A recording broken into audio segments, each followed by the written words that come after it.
Good morning. I am Suman. I head product management and pre-sales offering at Avaloq UK.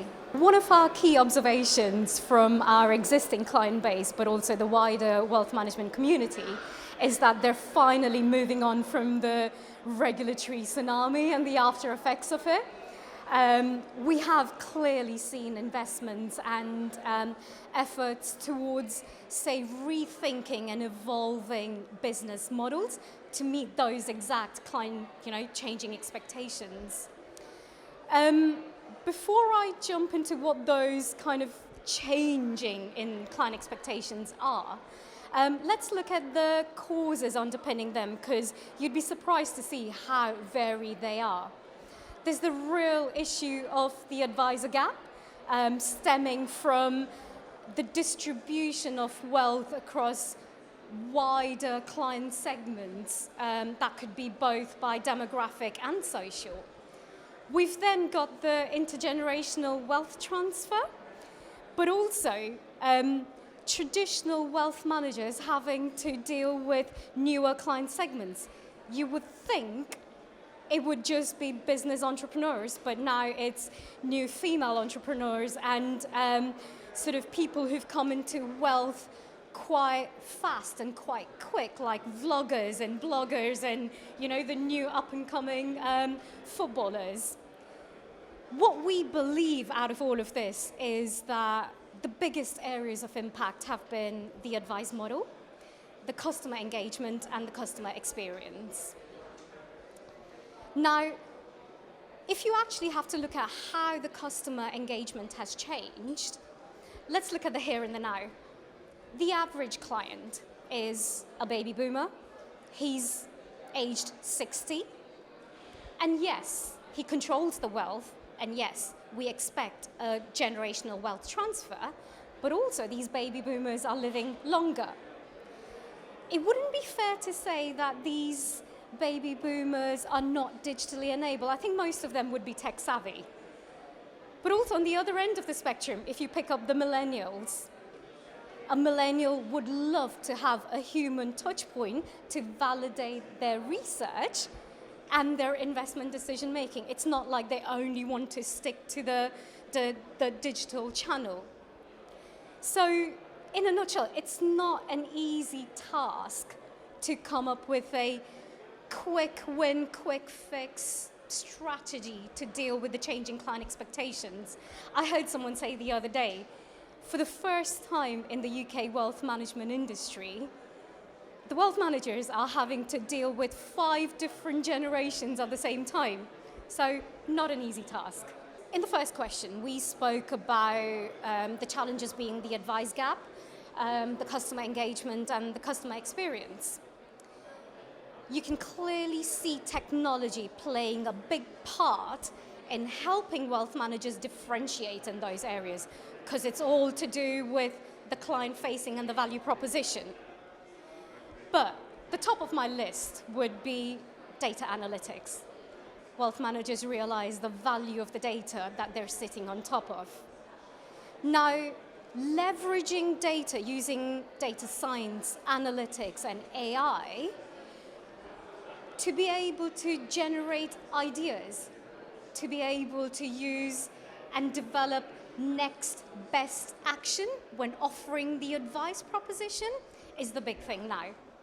But also, on the other side, generating granular data insights, generating actionable data insights, which are going to help them with prospecting, onboarding, and upselling activities, to name a few. It's all about creating efficiency and, at the end of the day, getting closer to your client.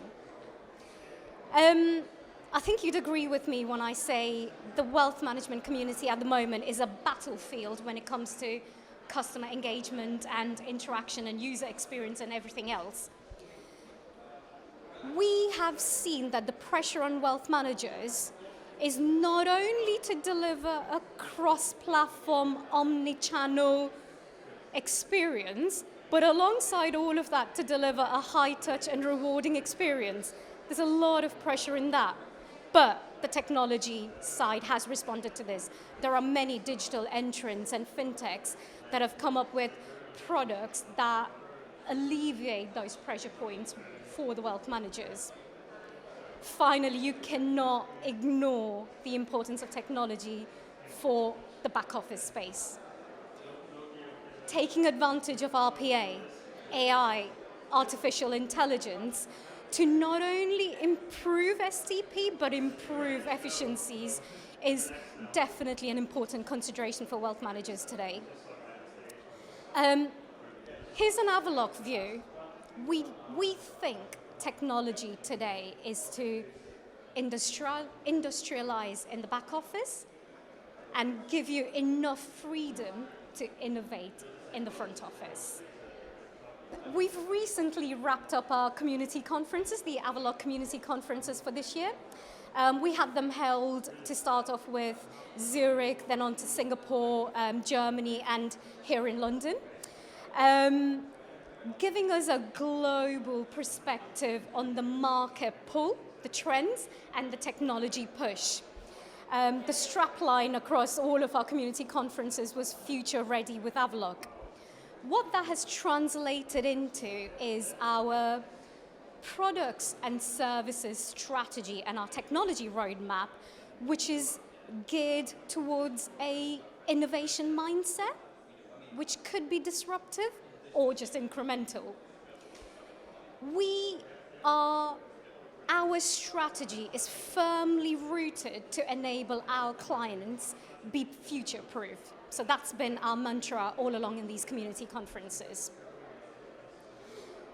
The whole market pull and the technology push that we've spoken about in all our questions, so far in the interview, we've responded to these challenges and these demands of our client base and the wealth management community through our platforms.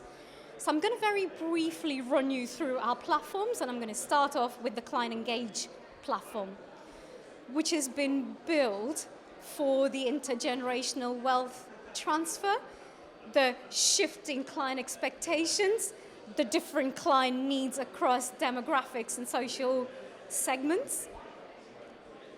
The second one is our wealth management platform, which is to deliver bespoke, scalable advice. This is where we plan to bridge the advice gap. It is to enable our clients reach out to wider audiences, wider client segments with ease, be scalable, but still be bespoke. And finally, the data analytics platform. We know our clients have access to data, and it's all about recognizing the value in that data and being able to provide analytics on top.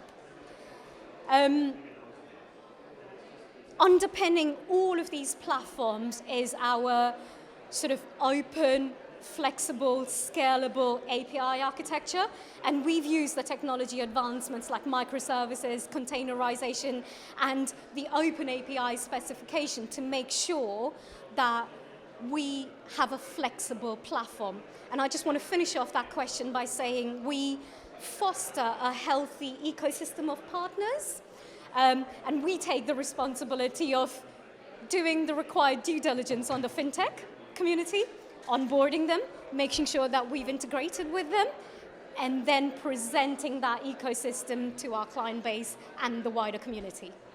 We spoke about coming up with an answer to customer engagement experiences not being a simple one. So, in Avaloq's view, and in my personal view, it is all about delivering an intelligently joined up experience. What does that mean? We've got cross-platforms and we've got multiple channels. How many case studies have we come across where wealth managers, firms, look at product propositions focusing on just the one channel? They look at channels in a linear fashion. Just a quick question. Not many user journeys start and finish in the same channel. They go across multiple channels. You start on one and then you end up finishing on the other one. You probably finish off with a quick telephone conversation with your advisor. So the challenge is And the proposition should be, a successful proposition should be, for the end user, they have a seamless experience from one mode of engagement to the other. For the front office person, they want to have a continuous conversation with their client. And that could be leveraging information that's captured on one platform and be able to continue that conversation and deal with that on a completely different channel or different platform. A quick word to say that is actually possible with good products, open API, and good flexible architecture. Technology take-on is a complex, especially for wealth managers here in the UK. It's an exercise. Some people call it once in a generation kind of an exercise, but it requires an adopt thinking, not adapt. And the reason why I say that is, of all of the change transformation programs that I've personally been part of, you come across clients who run through procurement processes, selection processes, where they pick out providers because they're out of the box. And then they go away and request that the product is customized to their needs. They're trying to make the tech fit to their needs. They customize it so much that the product might as well be built for their bespoke needs or built by their own IT department. You lose out on the efficiencies of an out-of-the-box product. Just a quick point to say, the good products in the marketplace will come with 80-20 functionality, which does not really require that much of customization. So just a point, pick the right product. Now, what does it entail for the technology take on and to be able to respond to these changing client expectations? Make investments in an open, flexible, and scalable architecture, that being your first step and the first step to future-proofing. The second one would be to embrace design thinking, because you're trying to adopt or create solutions that need to solve real-life user problems. And more importantly, design thinking is iterative. It's continuous learning, and it really never ends. So what better than using design thinking to support you on a journey on ever-evolving business models and an ever-changing landscape, meeting with the client, ever-changing client expectations, the networking opportunity. So clients having to take advantage of the plug-and-play opportunity. So it doesn't have the best-of-breed approach. It doesn't have to be one big, massive system. You want to be able to get your efficiencies right, but then be able to have the freedom to explore in the front end, and events like this give you exposure to all of the players, and you go about and make your own mind up.